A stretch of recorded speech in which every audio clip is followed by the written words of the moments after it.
Vale, bueno, pues, buenas tardes a todas y todos. Es un gusto poder tener esta sesión, ¿no?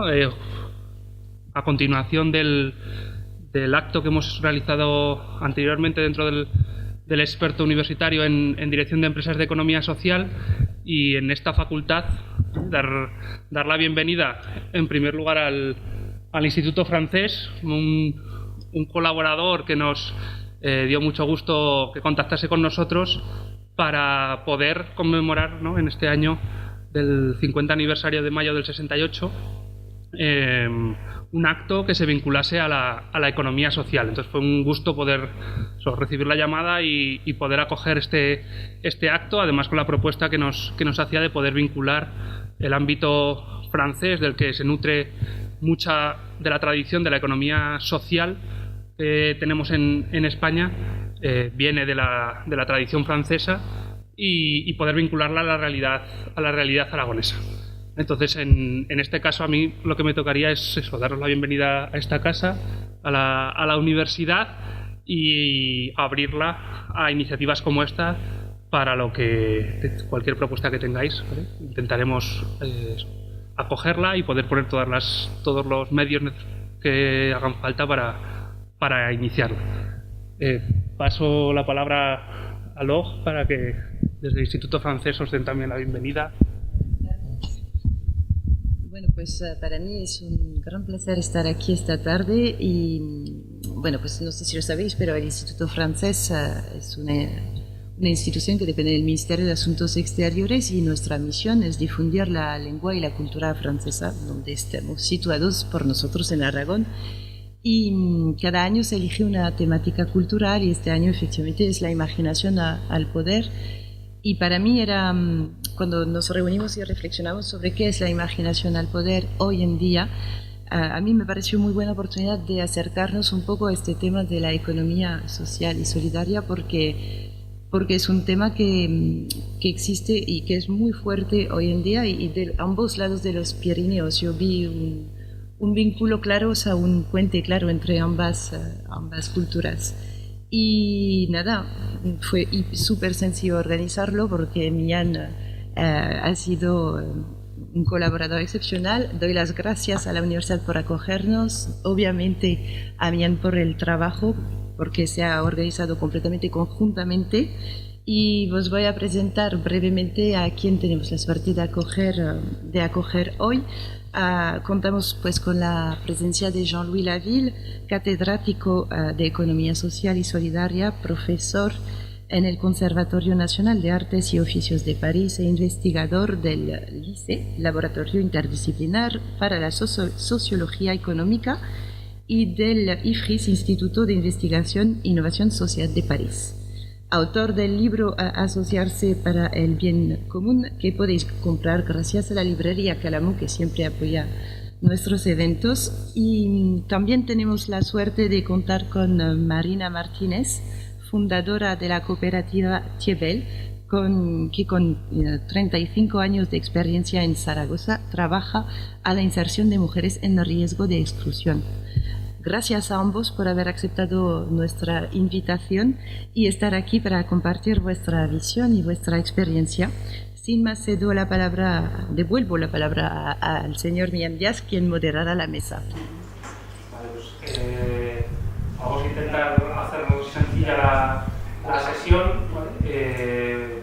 Están presentados, intentaremos ir de lo más general a lo más concreto, y en eso, comenzando en este caso con Jean-Louis Laville, presentando el marco, ¿no?, en el que se basa la economía social, a partir del libro que, como decía, se puede adquirir afuera, y que es una pequeña tesis muy interesante sobre la historia o los fundamentos de la economía social y solidaria desde su nacimiento hasta la realidad hoy.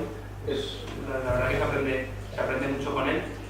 Después me tocará a mí brevemente hacer una pequeña presentación de cómo está la economía social solidaria en el ámbito aragonés, y para terminar pasamos a lo concreto y a cómo se aplica todos estos fundamentos, conociendo la experiencia de Thiebel, de manos de Marina, Martínez, que como fundadora pues, ha visto nacer, crecer y ahora además el relevo en la dirección de la cooperativa, que es también una experiencia muy bonita que aúna muchas de las fortalezas que tiene la economía social en Aragón dentro de esa misma experiencia. Entonces, cuando quieras, Geraldine. Sí, gracias.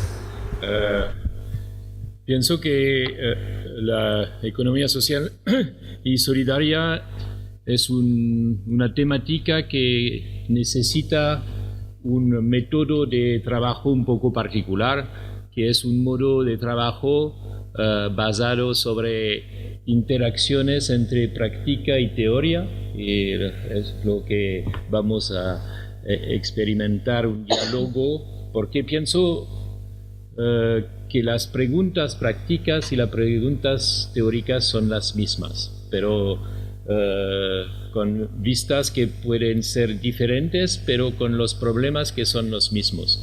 Y también necesita un diálogo intercultural, y lo que es interesante es que en un momento, al fin de los años 80, por ejemplo, había dos esfuerzos en Europa y en América Latina para sintetizar la experiencia de la economía social, pero también para hacer un nuevo camino con economía solidaria que propone de hablar en este momento de economía social y solidaria.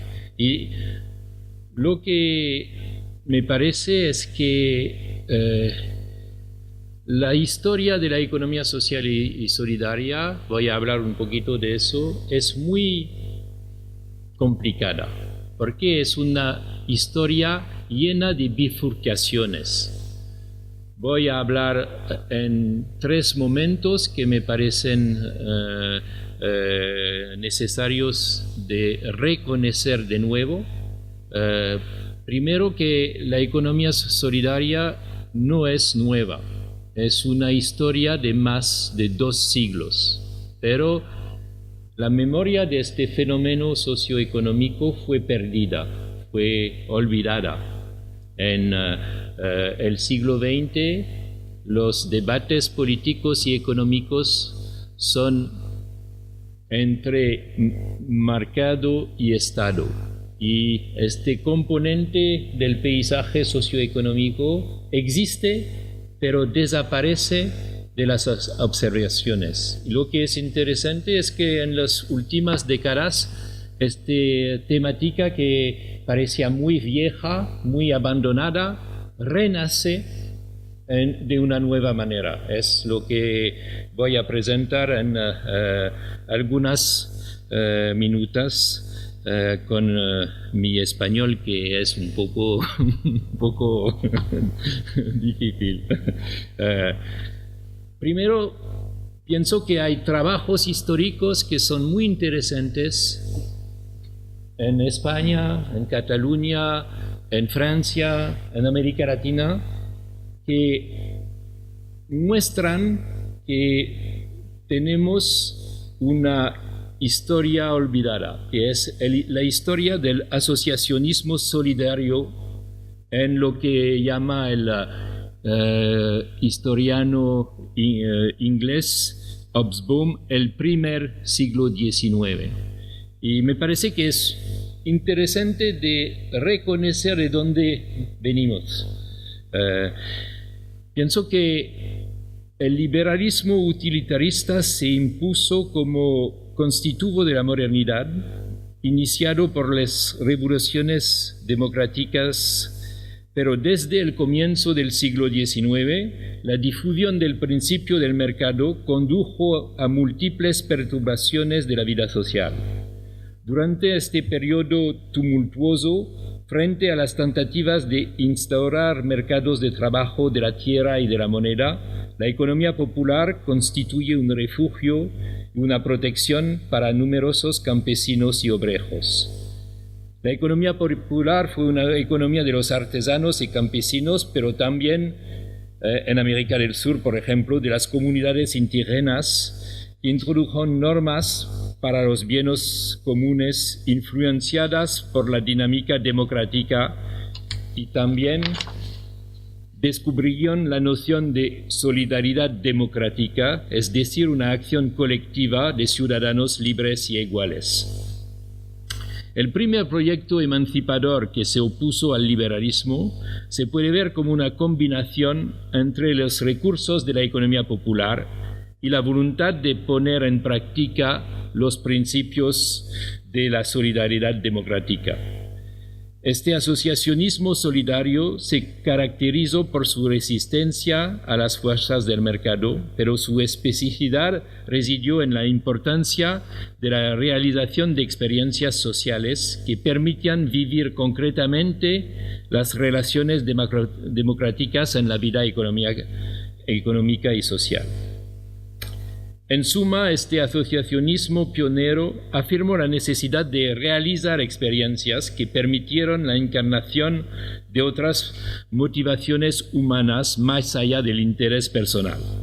Además, para que las experiencias pudieran verdaderamente contribuir a la construcción de una economía moderna, en las reivindicaciones colectivas fue considerada prioritaria la modificación del cuadro institucional y legislativo. La economía solidaria al inicio no fue una utopía ingenua, sino utopía realista, porque quiere incluir una perspectiva de transición, de combinación entre pertenencias tradicionales y objetivo de emancipación. Así es que en una primera etapa se manifestó la voluntad de extender el principio de igualdad obtenido en el plano político al conjunto de las relaciones sociales y económicas. Dos temas simbolizan esta primera etapa, el de la asociación y el de la solidaridad democrática.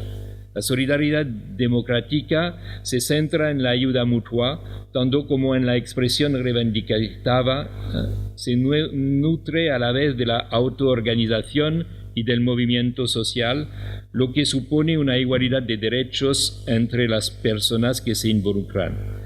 Partiendo de la libertad de acceso al espacio público para todos los ciudadanos, se esfuerza por profundizar la democracia política a través de la democracia económica y social.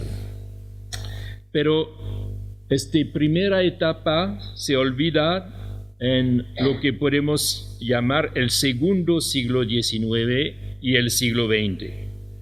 Todas las formas de autoorganización impulsadas en la primera fase que acabamos de ver van a ser intensamente combatidas por el liberalismo que les descalifica como anticuadas y utópicas. El liberalismo insiste en la importancia del desarrollo económico, afirma que lo esencial reside en la acumulación de riqueza con el fin de resolver la cuestión social. Es la ideología del progreso y del productivismo que se instala asociada con una represión muy importante de las diferentes formas del asociacionismo solidario, que no es solamente una represión, pero también una invalidación simbólica de las prácticas populares, anihiladas a prácticas viejas y irrealistas. La solidaridad se modifica también en el discurso oficial en una filantropía que presenta el riesgo de dádiva sin reciprocidad. La filantropía se reduce al combate contra la pobreza, pero sin contestación del sistema que le produce. Frente a la fuerza de esta ideología del progreso y del productivismo, el movimiento obrero y campesino va a dividirse entre diferentes tendencias dentro del movimiento socialista. La mayor parte del movimiento obrero adopta progresivamente un análisis simplificado que hace hincapié solo en la lucha de clases. Esta versión conlleva a una desvalorización de las formas de autoorganización que habían sido privilegiadas en el periodo anterior, como se ve, por ejemplo, de la transición entre la Primera Internacional y la Segunda. El tema clave pasa a ser la propiedad de los medios de producción, pero ello la prioridad afirmada por el leninismo es la toma del poder por el Estado. Este voluntarismo, que reserva un lugar importante a las vanguardias, propone un cambio de sistema económico que durante una parte del siglo XX representa una alternativa al capitalismo. Paradójicamente, el totalitarismo inherente a este modelo va a llevarlo al colapso. El fracaso del marxismo-leninismo así es una gran experiencia del siglo XX. Pero no fue la integralidad del movimiento obrero. Una parte minoritaria del movimiento sigue estando vinculado durante mucho tiempo a las experiencias asociativas y cooperativas, y esta parte se caracteriza por su rechazo a la violencia y por su creencia en la ejemplaridad de las prácticas sociales que se podrían difundir en la sociedad, ya que ellas demostrarían su superioridad frente a las empresas capitalistas. Esta voluntad de imponerse mediante formas económicas no capitalistas llevó a sus actores a acentuar la dimensión económica en detrimento de la dimensión política, muy presente al comienzo. Hay una bifurcación porque hay un reconocimiento de estatutos no capitalistas, especialmente cooperativas y mutuas, pero hay también una separación entre estas entidades que fueron reunidas antes en un proyecto de sociedad más equitativa. Aunque cuando las empresas de la economía social ganaron importancia en términos económicos, ellas fueron marginalizadas desde un punto de vista político y no pudieran realmente producir el cambio social al cual aspiraban sus actores. Finalmente, lo corriente que permitió civilizar el capitalismo no fue la economía social, pero más la socialdemocracia. La socialdemocracia pensaba haber encontrado un modo de equilibrar el desarrollo económico y el desarrollo social en una sociedad de crecimiento. Pero es este modelo que entra en crisis al fin del siglo XX. Y hay no solamente una crisis económica, pero una sucesión de crisis. La primera crisis no fue económica, fue una crisis cultural del modelo socioeconómico de la socialdemocracia que fue importante en Europa.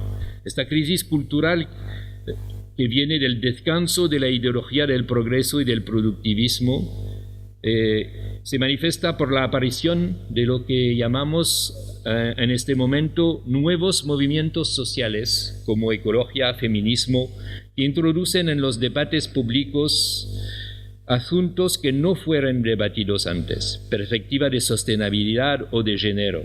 Una crisis económica viene después que favorece al advenimiento del neoliberalismo, promoviendo una nueva antropología, considerando que hay que reducir la intervención de los poderes públicos, pero también los espacios públicos, los movimientos y las acciones colectivas, y someter todas las actividades humanas a la competencia con el proyecto de crear una sociedad sin voluntad, una sociedad regulada solamente por la competición.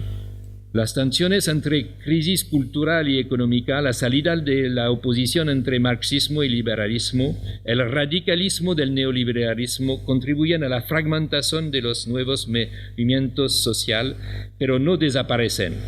Se reconfiguran en una multitud de iniciativas ciudadanas que tratan de transformar el orden socioeconómico y también de arreglar los daños de las políticas neoliberales. Se inventan nuevos tipos de actividades y servicios al nivel local, como al nivel internacional. Se redescubre la economía popular y se recuperan empresas por sus trabajadores. Estas experiencias diversas tienen unas singularidades por sus dimensiones articuladas. La primera es que redescubrían una dimensión política. Se creen a partir de una construcción de las partes involucradas, es decir, los usuarios, los trabajadores y los voluntarios. Constituyen así espacios públicos de proximidad que los singulariza en su emergencia con respecto a los servicios comerciales. ponen en ejecución una dinámica participativa para concebir servicios. Son diferentes formas de espacios públicos que tienen una dimensión deliberativa en tensión con tendencias más instrumentales. La segunda característica es una dimensión económica. Se constituyen las actividades desde un impulso recíproco a través de personas que se involucran para que esas actividades existan en su territorio. Encuentran su equilibrio económico no por un autofinanciamiento en el mercado, pero muchas veces por una hibridización entre recursos diversos, recursos del mercado provenientes de la venta de los servicios, pero también de la redistribución pública para garantizar una accesibilidad de los servicios a todos y también con la reciprocidad que vienen de los ciudadanos que se reúnen en el proyecto. Resistir a la banalización significa que se necesita en la dimensión económica una estrategia de hibridación entre diferentes principios económicos. La economía social y solidaria de hoy propone una conceptualización de iniciativas no solo como empresas no capitalistas, son empresas no capitalistas, pero no solo. Son también experiencias complejas que tienen dos dimensiones constitutivas, política y económica. Las articulaciones entre lo económico y lo político en las iniciativas solidarias se ven en 3 puntos. El primero es una finalidad de producción determinada por razones políticas, culturales, sociales, ecológicas. La cuestión no es solo cómo se produce, pero también qué se produce y por qué se produce. El segundo punto es una insistencia en una dimensión pública interna para hacer un funcionamiento más participativo, más deliberativo, en interno, pero también en externo. La contribución a la constitución de instituciones intermedias entre sociedad civil y poderes públicos es un elemento fundamental para el desarrollo de la economía social y solidaria. Por ejemplo, hay en diferentes países instituciones que se construyen, como en América del Sur, foros, arenas políticas que permiten de co-construir entre sociedad civil y poderes públicos nuevas políticas públicas. El último punto es una evaluación del resultado económico que no se puede hacer solamente con el mercado, sino en una lógica de economía plural, difícil porque necesita cambios en el cuadro institucional, pero que es necesario, porque tenemos un cuadro institucional que divide entre mercado y Estado, y la realidad económica muchas veces es mucho más compleja y incluye partes que son invisibilizadas por la racionalidad económica dominante.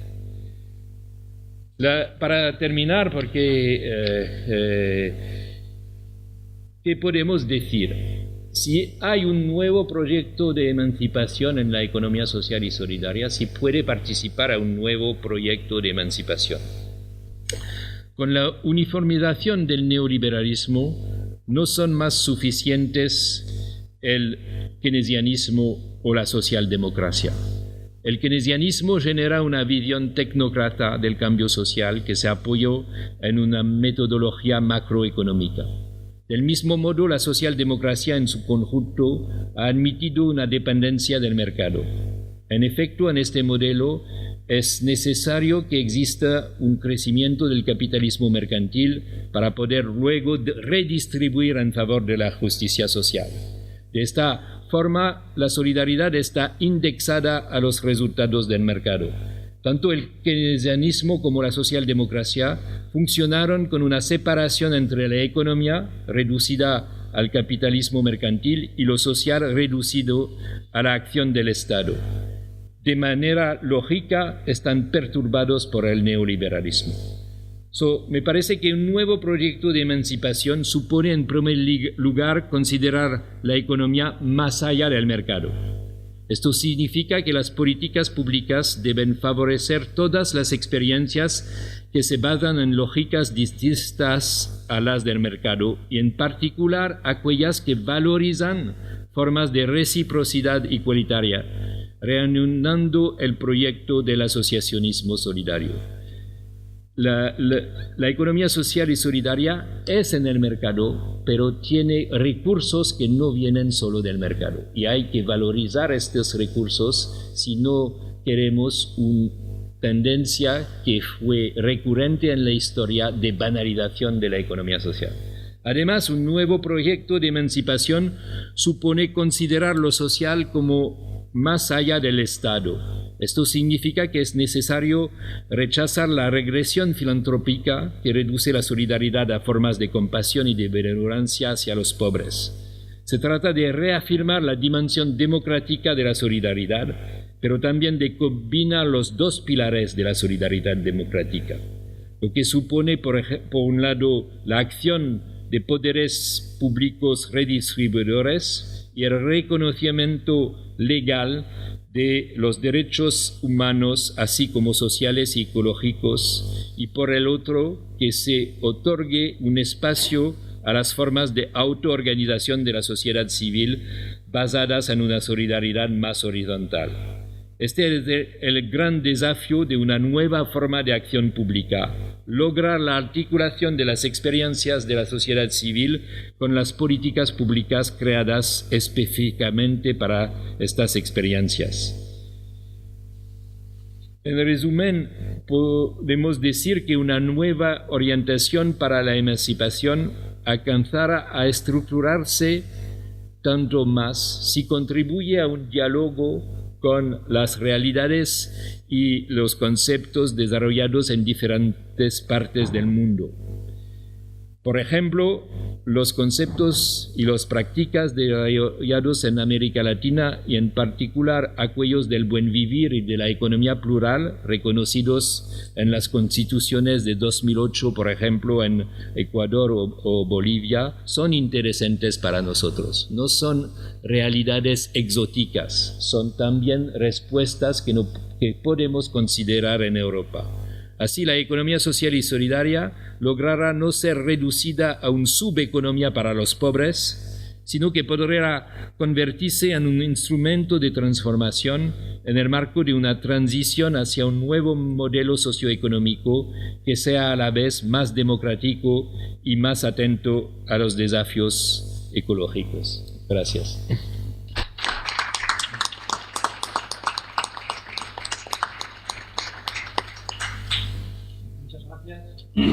Profesor Lavín, por la presentación, todo el librito en poco tiempo. Muy interesante. Pásame si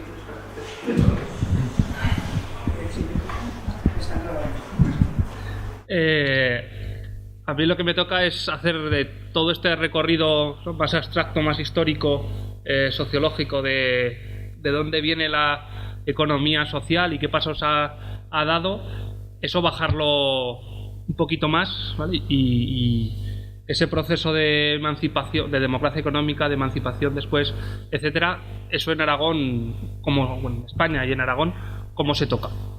Y digamos, como decía ahora el profesor Lavín, la economía social se queda mucho en el ámbito normativo, en lo que se conoce, ¿no? En la parte formal. Y es cierto que habría que hacer referencia a esa parte informal que nutre las formas de funcionamiento y que son las que también le dan sentido, pero desde la universidad y desde la academia muchas veces sobre lo que hablamos es de lo que vemos, ¿vale? De lo que podemos tocar. Entonces me voy a ir al lado más normativo. Destacar que España es es el primer país que hace una ley de economía social en el ámbito europeo y en el internacional.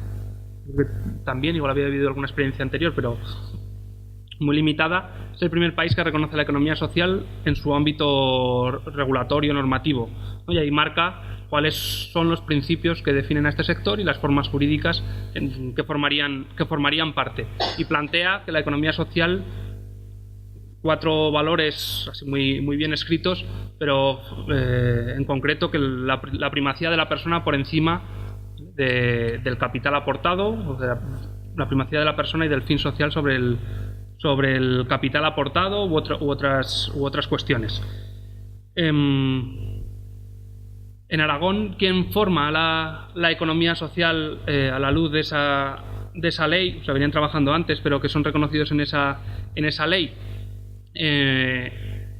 Os invito a buscar la web economiasocialaragón.es, que es la web en la que todas las organizaciones, todas las federaciones de las distintas familias de la economía social, cooperativas, asociaciones, fundaciones y empresas de inserción, centros especiales de empleo y otras organizaciones que ahora nombraré, digamos que se han puesto de acuerdo para agruparse ahí bajo el nombre de Asociación de Economía Social de Aragón, CEPES Aragón, y en ella podéis encontrar que en Aragón entidades como AREI, la Asociación de Empresas de Inserción, forman parte, o de ASES, de la Asociación Aragonesa de Sociedades Laborales, o la Federación de Cooperativas Agroalimentarias, o la Coordinadora Aragonesa de Voluntariado, o el Comité de Apoyo al el CERMI Aragón, que es, las siglas se me van, de personas con discapacidad, la Federación Aragonesa de Solidaridad, la Red Aragonesa para la Inclusión,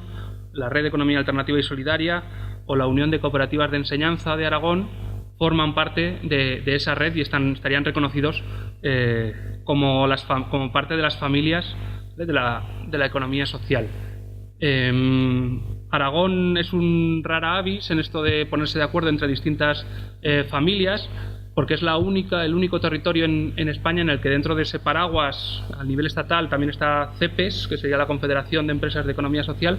En Aragón está la realidad territorial.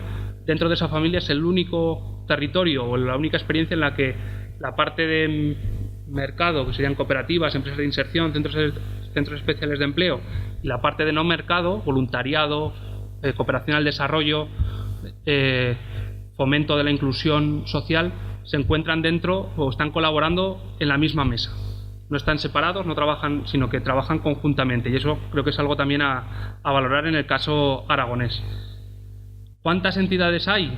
O sea, estas son las federaciones, pero ¿cuántas representan? Es una labor difícil. En la economía social uno de los problemas que tiene es que no existen estadísticas continuas y fiables de todas las familias, de cooperativas, de sociedades laborales. Sí que existen algo más porque venían ya recogidas en otras leyes y la administración las ha contado, pero es difícil. Pero sí que se está haciendo un esfuerzo para Aragón, en el caso de la Universidad de Zaragoza, de poder contar cuántas entidades hay. Y en el último informe de la economía social, en 2016, que hizo la cátedra de cooperativas y de economía social de la universidad, establecía o definía que había 10.000, voy a deciros el dato de 2016, 10.500 entidades en Aragón que formarían parte de la economía social, principalmente formados por asociaciones, seguidos de cooperativas y de sociedades laborales. Y solo con el 9%, con 900 de estas entidades, que eran de las que había datos de empleo, se alcanzaban, que no me quiero equivocar, solo con 900 se decía que había casi 12.000 empleos generados por este sector. ¿Cuánto representa esto sobre el total? Pues el 12% casi de las empresas de Aragón, de las que da el INE, el Instituto Nacional de Estadística, como empresas, serían entidades de economía social. O sea, tiene un peso relevante. Pues en la Unión Europea, por ejemplo, con datos del 16 hay 13 millones de empleos y casi el 6% del empleo en la Unión Europea lo genera la economía social. Entonces, tiene cierta relevancia.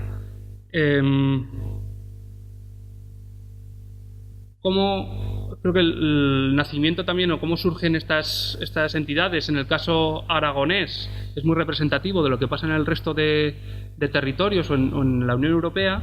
La mayoría de estas organizaciones, como le ocurre también a Tiebel, nacen en los 80, finales de los 80, sobre todo las que tienen que ver con la inserción, empiezan a agruparse y a generar experiencias en el ámbito urbano a partir de los 80, y son las grandes fundaciones que existen hoy en Zaragoza. Vienen de todo aquel recorrido. En el ámbito agroalimentario, por ejemplo, también tenemos en Aragón cooperativas agrarias que tienen ya más de 100, 150 años, incluso más, y que siguen funcionando en el ámbito rural. Y pensad cómo nacieron, ¿no?, aquellas organizaciones.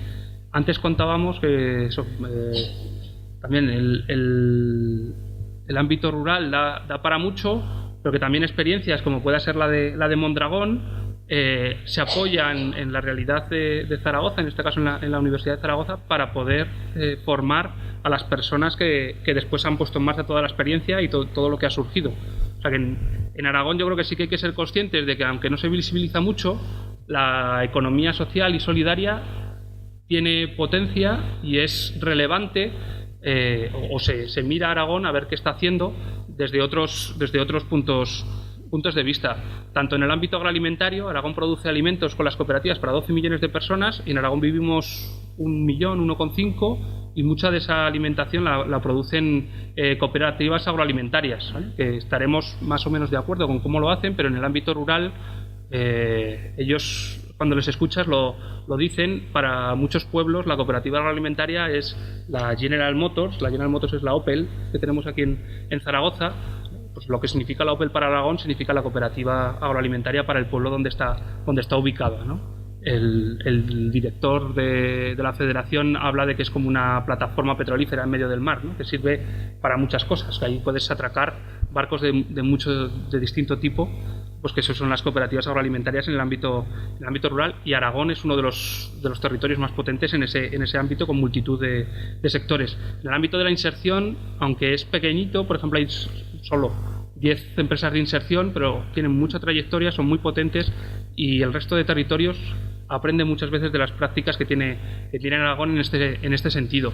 Por lo mismo con la economía solidaria, ¿no?, con la red de economía solidaria. Por ejemplo, Aragón, más allá de lo que hacen Madrid, Barcelona, que son grandes ciudades, es también referencia y es muy innovadora. De hecho, el primer Congreso Internacional de Economía Solidaria realizado en España se hizo aquí en Zaragoza, y se tiene como referencia a Aragón.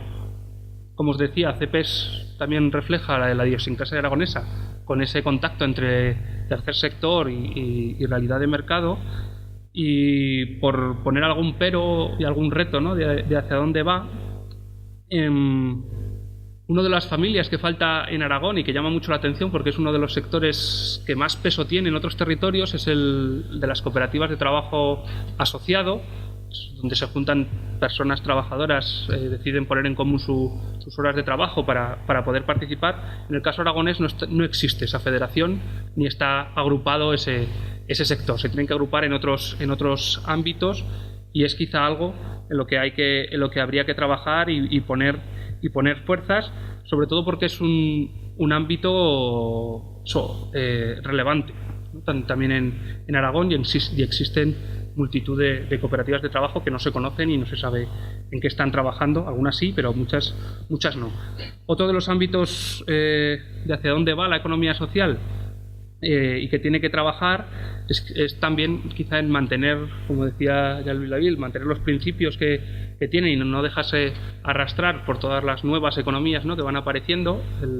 Hace unos días contaba hasta 20 apellidos para la economía que están apareciendo ahora: economía verde, azul, circular, colaborativa, de los cuidados. O sea, múltiples apellidos que lo que hacen muchas veces es confundir, ¿no?, y parecer que todo vale o todo es lo mismo, y no es cierto. Pero también aprender, ¿no?, de lo que aportan esas economías. Por ejemplo, se critica mucho la economía colaborativa, pero nos demuestra la importancia que tiene el colectivo para, haciendo pequeñas aportaciones, generar sectores económicos muy relevantes. Y creo que es algo que se puede aprovechar. Y otro reto que está sobre la mesa y que se está ahora en disputa también es el ámbito de la contratación pública, donde la economía social aragonesa está poniendo mucho esfuerzo y es referente también por el apoyo que tiene o por la vinculación que tiene con las administraciones públicas del territorio, tanto locales como regionales, para fomentar toda esta labor, ¿no? La contratación pública, o sea, la administración cuando compra la luz supone el 20% del PIB. Entonces ahí hay un ámbito muy importante en el que recientemente, hoy es día 22, dentro de una semana entra en vigor la nueva ley de contratos públicos en la que se incorpora las cláusulas sociales, y en ese ámbito las empresas de inserción, los centros especiales de empleo, unos dedicados a la exclusión y otros a la discapacidad, pero también todo el sector de la economía social puede aprovecharse mucho para seguir creciendo. Quería hacerlo rápido y hacer esa visión, ¿no? Bajar esa utopía realista que planteaba el profesor Laville para la economía social, a cómo está en Aragón. No está visible, quizá no se visibiliza mucho, pero sí que están haciendo cosas muy prácticas y hay entidades que son referentes para muchísimas cosas en el ámbito de la economía social en nuestro territorio, y quería ponerlo en valor con algunos datos y con esa historia, y como transición para dar paso a Marina Martínez, fundadora de la cooperativa Tiebel, que además cuando hablábamos de a qué experiencia, ¿no?, concreta invitar para la conferencia, Tiebel es un encanto porque lo aúna todo. Es una cooperativa de trabajo y de iniciativa social, de las 23 que existen en Aragón, y son datos de ayer, de un estudio que nos tocaba hacer, tienen también una empresa de inserción, que es otro de los sectores pioneros, nace en el ámbito rural y está formada por mujeres, o sea que casi podrían estar haciendo bolos, ¿vale?, todos los días, por un u otro motivo podía encajar, ¿no? Y además es una de las que ha fomentado, ha sido muy pionera, innovadora en muchos ámbitos, y ha fomentado que la economía social que hoy existe en Aragón, pues una de las partes, sea gracias al trabajo que han hecho en Tiebel, de fomento, de colaboración, de generar mercados con otras cooperativas y sacarlo adelante. Entonces, cuando quieras, Marina. Bueno, yo cuando me llamó Millán, me dijo que era el 50 aniversario del 68 y además es el 25 aniversario de Tiebel. Ahora tengo tiempo porque estoy jubilada y empecé a reflexionar, y yo no os voy a contar solo cómo se ha fundado Tiebel, porque para llegar a fundar Tiebel hay toda una trayectoria que es un poco la que os voy a explicar, en la que realmente yo pienso que mi vida ha sido de asociarse y cooperar por el bien común. Lo que pasa es que he estado en distintos ambientes y he tenido el privilegio de ver desde distintas ópticas la realidad social. En el año 68 yo vine a la Universidad Laboral de Zaragoza, que se inauguró en el 67, a finales del 67, que era la primera universidad laboral femenina de España. Era un centro educativo que, en lugar de depender del Ministerio de Educación, dependía del Ministerio de Trabajo, y eran las mutualidades laborales las que lo construyeron. Para venir a la laboral teníamos unas becas que, nos pasaban por la cara todo el día lo privilegiadas que éramos, Eran unas becas que se pagaban los estudios, se pagaba el internado, se pagaba el vestuario, se pagaban los viajes y se pagaba hasta el material escolar, aparte de los libros. Entonces éramos como una cosa experimental. Y en el 68 me acuerdo perfectamente que una compañera mía de la habitación se inscribía con un chico francés que contaba todas las manifestaciones de París y tal. En aquella época aquí esto era como... Yo venía de un pueblo, éramos más tontas que no sabíamos absolutamente nada. Pero sí que todas estas cosas pues iban influyendo de alguna manera. Pensar que estábamos 800 mujeres metidas en un internado, que teníamos ratos de estudiar, pero muchísimo rato que nos pasábamos pues hablando y haciendo. ¿Qué pasaba? Porque inmediatamente empezó a surgir cosas que veíamos que no estaban bien. Nos llevaban todos los días a la iglesia antes de empezar las clases. A la iglesia, una capilla que no cogíamos todas nada, o sea, hacíamos ahí unas colas impresionantes para irse a la clase, o teníamos que ir a misa todos los domingos, o los comedores en ese momento.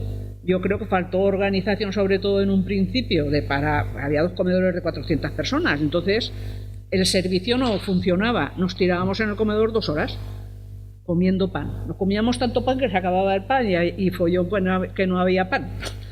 Entonces, pues empezamos un poco a protestar, porque no era más que protesta, pero sí que yo ahí aprendí cómo juntando gente se podían cambiar cosas. Simplemente, bueno, pues íbamos a misa o a la iglesia y nos poníamos con nuestra novela en primera fila a leer la novela. Al segundo año no iba ya nadie a la iglesia, porque claro que yo empezó o sea, sin tener unos objetivos claros, había tanta protesta que iban cambiando las cosas. Al segundo año los comedores eran de autoservicio. Y en todo el internado había como una organización. Yo no sé aquello ni si era porque es que hay muchas cosas que ni me acuerdo. Si es que las elegían o las ponía la dirección o qué pasaba allí. Pero había unos colegios. Yo estaba en el colegio de las mayores porque ya tenía 18 años cuando vine. Y en esos colegios, pues de alguna manera daban participación siempre y cuando participaras como ellas querían. Era la sección femenina, en la que estaba en la laboral. Entonces yo no sé por qué, acabé de presidenta de un colegio. Entonces pedíamos que nos hicieran asambleas. Que teníamos que hacer, porque teníamos reuniones con las directoras y les decíamos, pero si nosotros no hemos discutido el que tenemos que plantear. No hay asamblea, pues íbamos a la reunión de la directora y estábamos calladas allí 3/4 de hora, sin decir ni mu. Estas historias dan mucha risa después, pero claro, eso nos hizo vivir a todo un núcleo de mujeres, un empoderamiento que al final, bueno, pues estaban de nosotras hasta allá. Sí, me acuerdo otro detalle, que vino un ministro a echar el discurso y en lugar de ponernos las faldas grises, que eran las del día de fiesta, nos poníamos las de cuadro y no nos dejaban entrar al salón de actos. Bueno, yo estudié trabajo social, o sea, en aquel momento asistentas sociales, que nos decían, y yo ahora me río porque decíamos, no somos asistentas, somos asistentes. ¿Cómo cambia todo? Y yo me daba cuenta que se me quedaba corto, o sea, que sí que un poco la concepción en ese momento de esa carrera era como una concepción de caridad. Desde arriba hacia abajo se solucionan los problemas, en lugar de lo que planteabas de que la solidaridad es una cosa horizontal. 3 meses antes de acabar el curso propusieron la expulsión mía de acabar la carrera yo. O sea que yo estuve 4 años en la laboral. Se planteó que me expulsaran, pero el claustro de profesores dijo que no, que me dejaran acabar la carrera, y entonces me llamaron y me dijeron que yo no iba a trabajar nunca de asistente social, porque yo era una agitadora, no era una asistente social. En aquel momento pues había también una tendencia, bueno, pues empezamos a tener contacto con núcleos que se hicieron en otras laborales, con gente de aquí de Zaragoza organizada, pues en clandestinidad, pues de partidos y de movimientos anticapitalistas sobre todo. Y en aquel momento la idea que un poco decíamos era, hay que proletarizarse. Entonces, yo, que estuve haciendo prácticas en Valdefierro, cuando Valdefierro era tierra de nadie, pues un poco lo que sí que me daba cuenta es que desconocía que desconocía el mundo y desconocía las necesidades de la mayor parte de la gente, ¿no? Que había vivido ahí en un edificio cerrado, que nos hacíamos nuestras cábalas y nuestras historias, pero que desconocíamos mucho. Y en ese momento pues yo me planteé que no iba a trabajar de asistente social, aunque a los 3 meses me mandaron de mutualidades laborales una oferta, no, que me presentara en Madrid para empezar a trabajar. Entonces empecé a trabajar en empresas, pero luego también un poco por, no sé por qué casualidades, pues empecé a trabajar en el sector de la limpieza. Aquí en Zaragoza al principio y luego ya mucho más fuerte en Valencia. Distintas cosas nos fuimos de allí. Entonces el mundo de la limpieza en aquel momento era lo más bajo que había, o sea, lo más nadie de nadie eran las mujeres de la limpieza, que ha sido siempre un mundo femenino. Fijaos que el que yo empezara a trabajar en el mundo de la limpieza y conociera ese sector ha hecho que haya pilares para que luego se pudiera hacer Tiebre en el sentido en que se ha hecho. Entré a trabajar en la limpieza en la ciudad sanitaria de La Fe, que era una de las ciudades sanitarias más grandes a nivel de España. Y me acuerdo, fíjate ahora que está hablándose de la remunicipalización, yo os estoy hablando del año 73, 74. Y recogimos firmas entre las trabajadoras de la limpieza para pedirle a la dirección de La Fe que nos hicieran fijar de plantilla. Firmó mucha gente, en La Fe empezaba entonces a haber movimiento también de los profesionales sanitarios y llevamos las firmas, no me acuerdo dónde la llevaríamos, si directamente a la dirección o a dónde, y el 1 de mayo hubo un cambio de empresa. Si yo entré a lo mejor a trabajar en septiembre, pues el 1 de mayo se pusieron con una lista en la puerta de La Fe: fulana entra, mengana no entra, fulana entra, mengana no entra. Entonces nos despidieron a 9 trabajadoras. Esas 9 trabajadoras, como ya dentro de La Fe había movimiento, ¿qué pasó? Pues que hubo un paro en La Fe para que nos readmitieran a nosotras. Lo que quiere decir que entramos pues con una potencia, un empoderamiento que se dice ahora importante. Porque claro, nos tuvieron que readmitir. Nos readmitieron un poco en negociaciones con la dirección de La Fe. ¿Qué pasó ahí? Pues que empezamos a organizarnos las trabajadoras de la limpieza ya. Pero no solo a nivel de La Fe, sino a nivel de toda Valencia. Empezamos a tener contactos y se organizó todo el sector de la limpieza. En La Fe, ¿qué pasaba? Que era tan el desorden que había a nivel de la empresa de limpieza que tuvimos el comité de empresa o la comisión, o yo no me acuerdo cómo se llamaba aquello, que dedicarnos a aprender a organizar una empresa. O sea, allí las vacaciones eran un caos. Siempre tenían las vacaciones los meses buenos las mismas personas.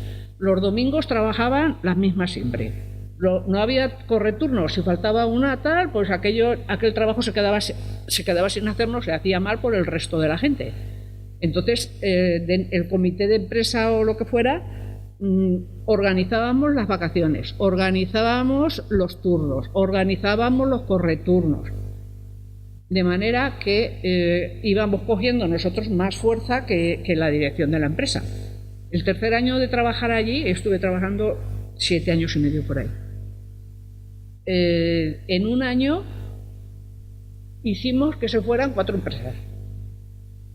Porque les hacíamos la vida tan imposible a las empresas, a los encargados y a todos, que se iban, dejaban el tema y se iban. Entonces, ¿qué ocurrió? La dirección de La Fe, bueno, primero intentaron darme a mí un puesto de trabajo para que no estuviera en la limpieza, que decían que para qué tenía que estar yo en la limpieza. Y segundo, pues nos propusieron hacer una cooperativa. Pero en aquel momento era un poco, o sea, en La Fe trabajábamos 400 personas en limpieza. Era bueno, a mí aquello me pareció ya, me superó, pero sin embargo a nivel de Valencia, que hubo 2 huelgas generales de limpieza, pues sí que despidieron ahí a compañeros y a compañeras que era imposible que encontraran trabajo. Y entonces estos compañeros, y yo participé también, y también participó mi marido, formamos una cooperativa que se llamaba Povinet, pulidos y netechas. Y entonces se empezó a trabajar.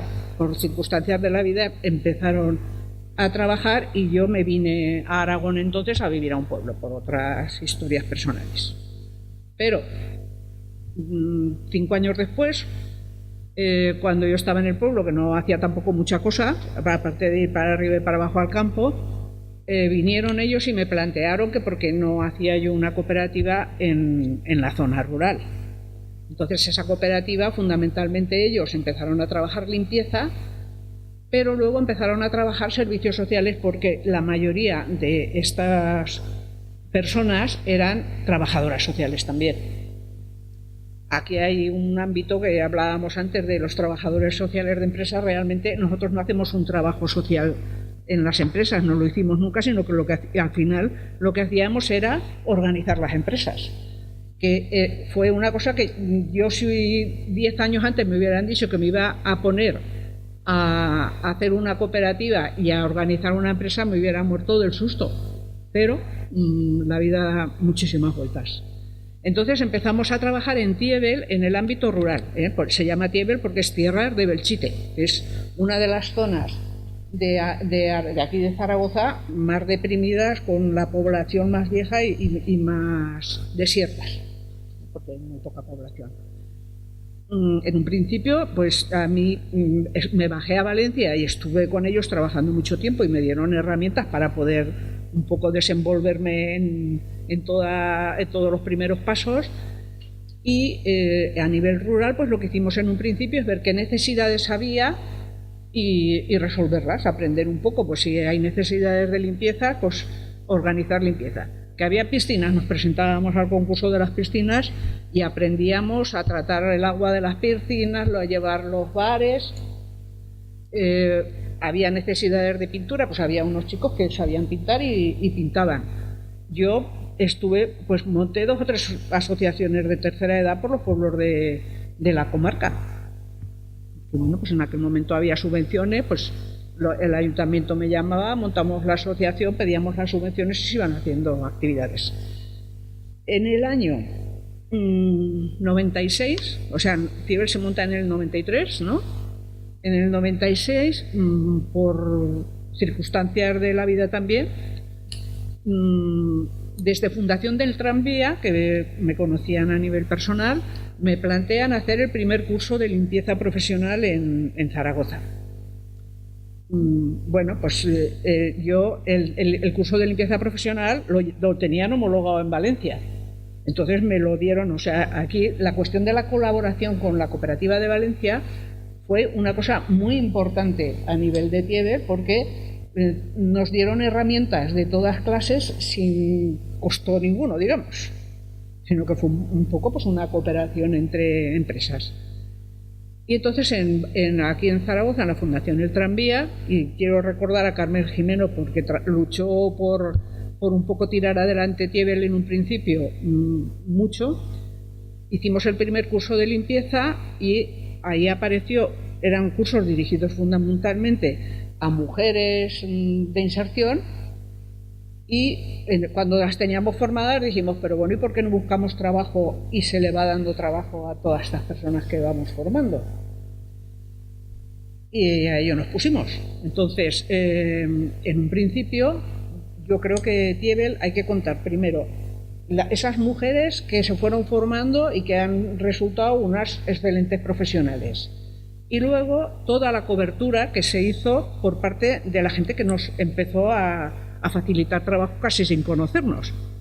Porque Tiebel, sobre todo en entidades sociales, prácticamente se empezó a hacer la limpieza profesional de casi todas las entidades. Digo de fundaciones, digo Caritas Diocesana, o Gusantina, que me acuerdo yo así del principio, pues luego incluso un grupo político, pues haremos la limpieza de la CHA, la limpieza de Podemos, o sea, se fue un poco en toda la gente que se supone que tenía un poco de sensibilidad social, en las mismas condiciones, porque nosotros un poco a todo el mundo lo que les planteamos es, nosotros trabajamos exactamente en las mismas condiciones, pero le añadimos todo la parte social que las otras empresas de capital no tienen. Entonces, pues en muchas empresas pues nos decían, el presupuesto, vosotros más o menos de las mismas condiciones que una empresa de capital vosotros. Esto, por ejemplo, pasó en Pastores, en el grupo Pastores, pues nos pidieron presupuesto y ya sabíamos si el presupuesto más o menos era parecido, estaba dentro de lo que se pedía al mercado, pues teníamos el trabajo. En todo este tiempo, pues claro, hemos tenido que ir aprendiendo sobre todo el tema de empresa, de planificación. El sector de la limpieza es un sector muy complejo de planificación, que normalmente se resuelve a base de precariedad. Y entonces, pues nosotros un poco lo que hemos ido es aportando todo esta necesidad de organización y tal para ir dando ese punto que Tibel tiene. Hicimos el primer plan estratégico en el 2003, o sea, nos hemos ido dotando pues, de herramientas que nos han facilitado el poder gestionar la empresa. El plan de igualdad, con el distintivo de igualdad, que el primer distintivo de igualdad de Aragón lo teníamos nosotros en el 2010-2011. La empresa de inserción se hizo en el 2007 y Arropados, que es un proyecto pues, junto con la Veloz, que es la de recogida de ropa de segunda mano en toda Zaragoza, eso se hizo en el 13. En el 13 también nos dieron el primer PIME, que es un programa de orientación y de colocación de personas que es de INAEN, o sea, han externalizado el servicio y el servicio de empleo, en lugar de tener los orientadores ellos, hacen convenios con empresas donde se contratan profesionales que llevan a cabo ese trabajo. A la vez nos cambiamos de local y tenemos un local grande y ahí se hizo un centro de formación homologado por INAEN, un centro de formación homologado en limpieza, en servicio doméstico y en igualdad.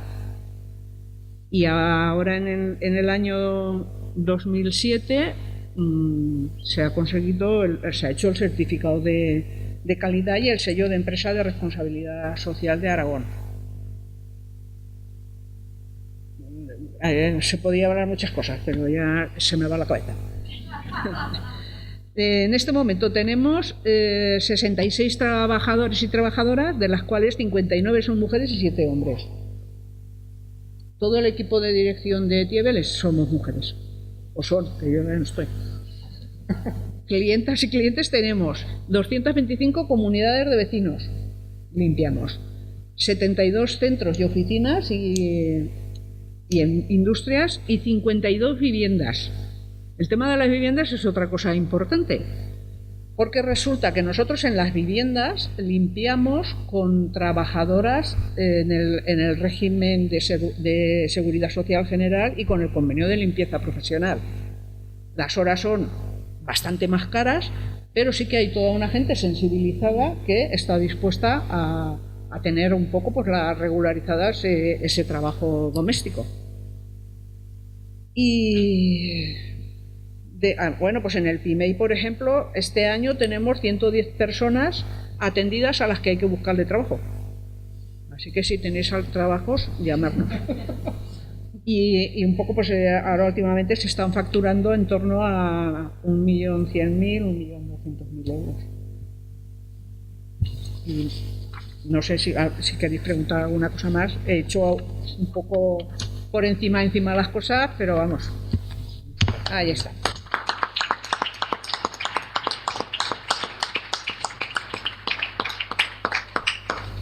Pues nos queda un ratín antes de que nos echen de la universidad para plantear alguna pregunta, sobre todo a los invitados, a Yalví o a Marina, que tengáis o que os haya surgido de sus presentaciones, planteamientos.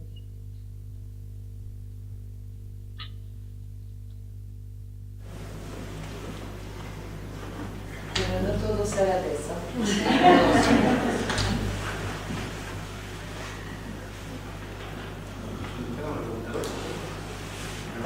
A mí me gustaría, vosotros que nos dijeseis, ¿cómo veis ahora el futuro de la economía solidaria? Desde toda esa perspectiva, tanto teórica como práctica, toda esa experiencia y conocimiento del terreno, ¿cómo la veis y un poco por dónde aconsejaríais el seguir avanzando para fortalecerlo?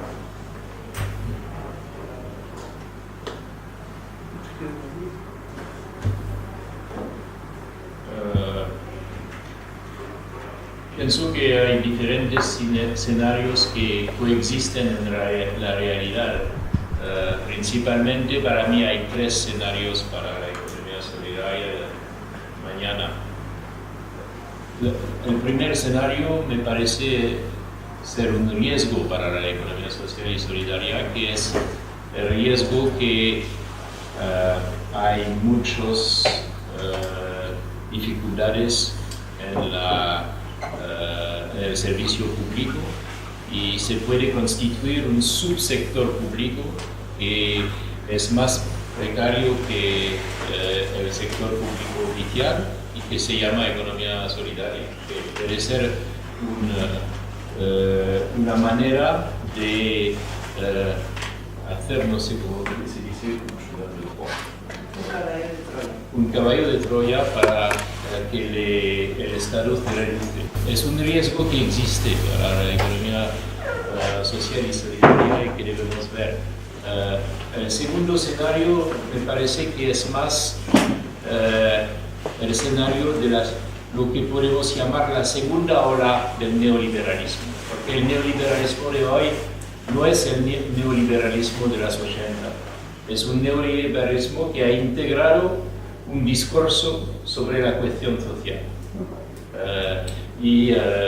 Hay una ofensiva que se puede ver en toda la planeta para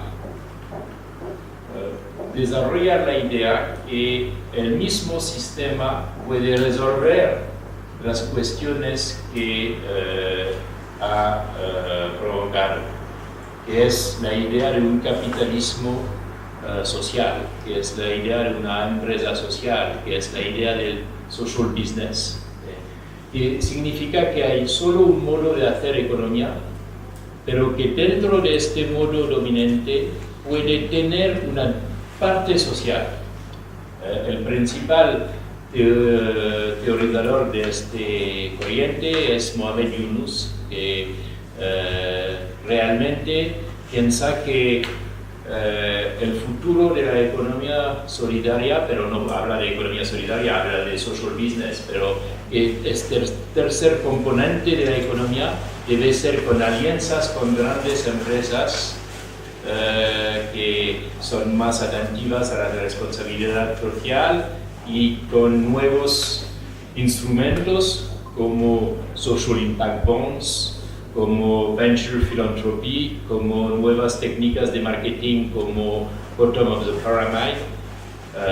Todos estos términos son en inglés porque es realmente un corriente angloamericano, pero es muy importante en continentes como América del Norte y Asia, y llega en Europa.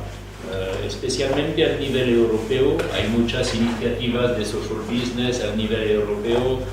Hay un escenario que no existe tanto al nivel de la realidad, pero que es súper valorizado en los medios y por algunos gobernantes, porque hay conexiones entre este escenario y un escenario de valorización de la sociedad civil, que es también un escenario de despolitización de la sociedad civil.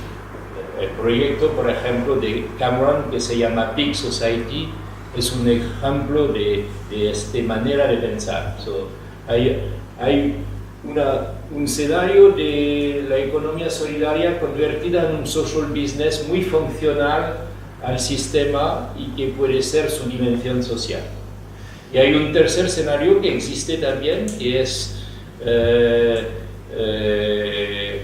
progresando principalmente a nivel local y regional, pero también en algunos países a nivel nacional, que es un escenario que se puede llamar el escenario de la salida del siglo XX, que es un siglo cuando los debates fueron completamente concentrados en el dualismo mercado-estado y el reconocimiento no de un tercer sector, porque no pienso que es un sector, pero de un tercer polo de la economía, que tiene relaciones con los dos otros, interdependencias, pero que permite de pensar la economía de manera mucho más diversa, porque finalmente los dos primeros escenarios son escenarios de la uniformización dentro del Estado o dentro del mercado.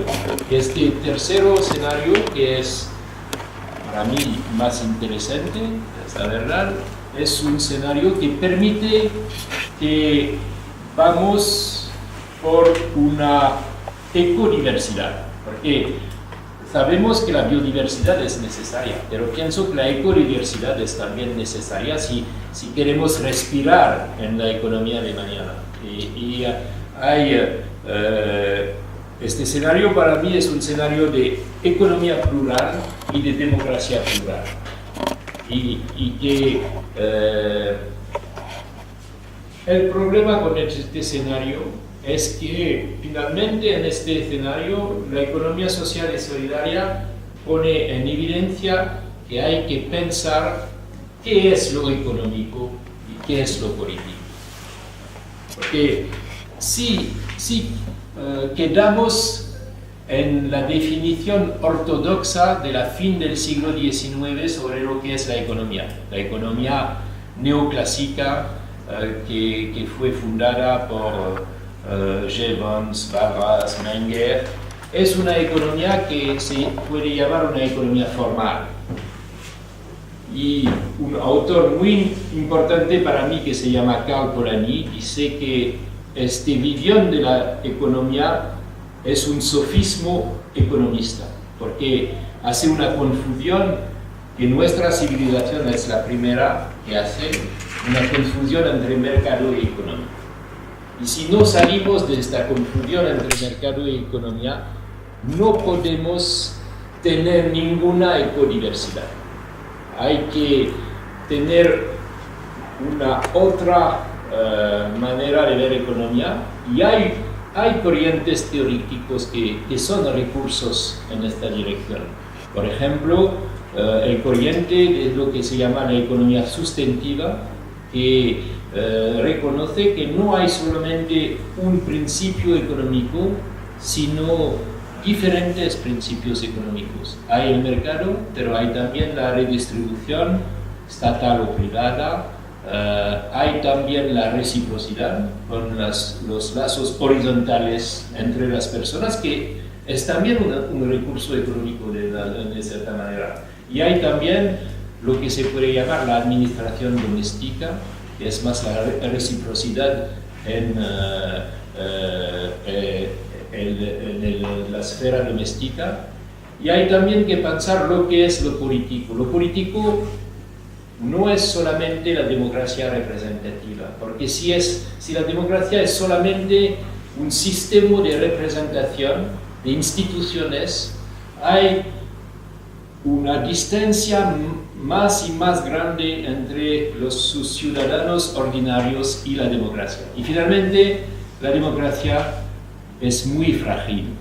Y para reforzar la democracia necesitamos espacios de participación y deliberación en cuestiones de la vida cotidiana, que son cuestiones socioeconómicas.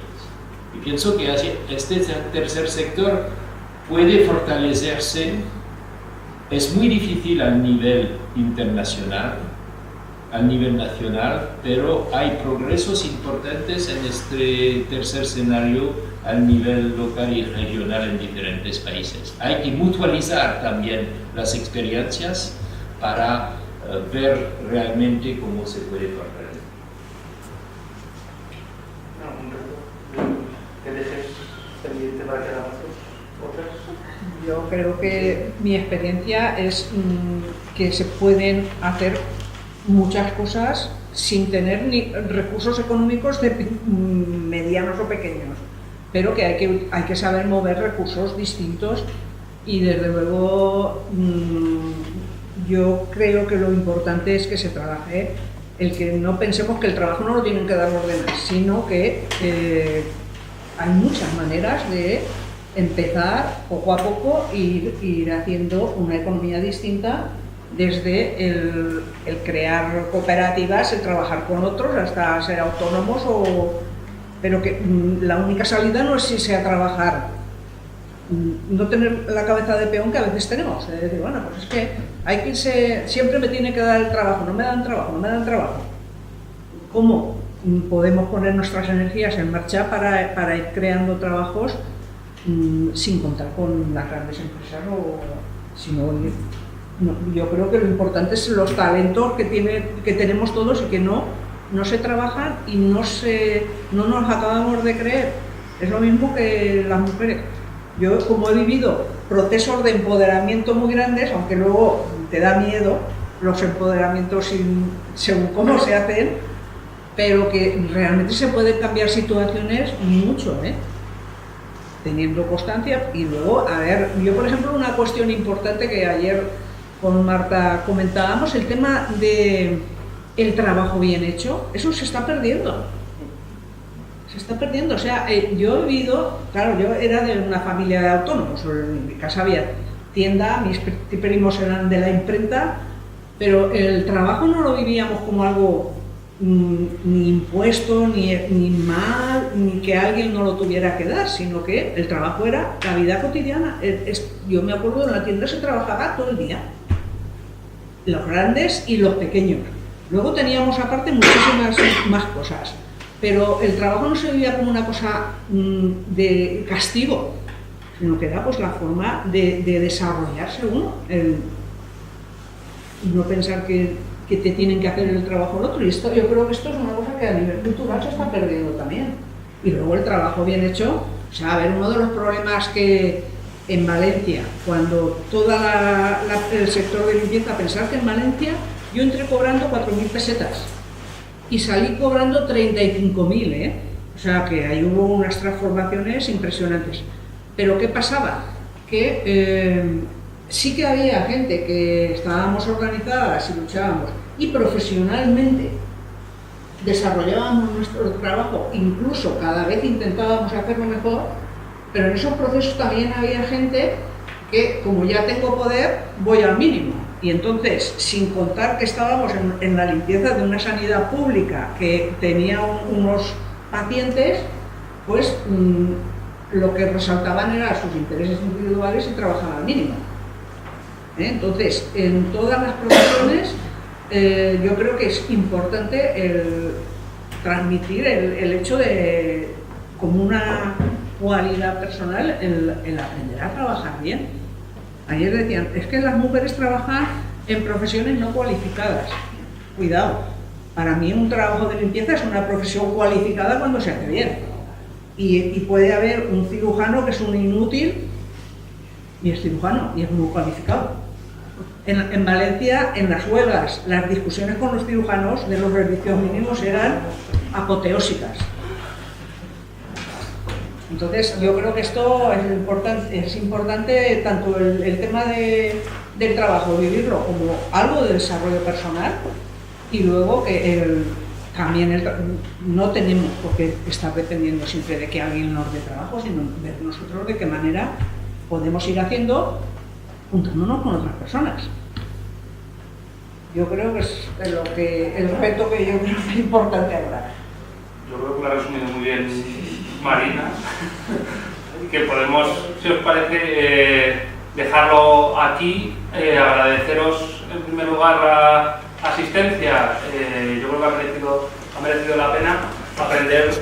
Yo doy las gracias también a Luis David y a Marina Martínez por querer colaborar con esta ponencia, ¿no? Y al Instituto Francés por la propuesta y por las facilidades que da para poder hacer ponencias como esta, ¿no? Y aquí para la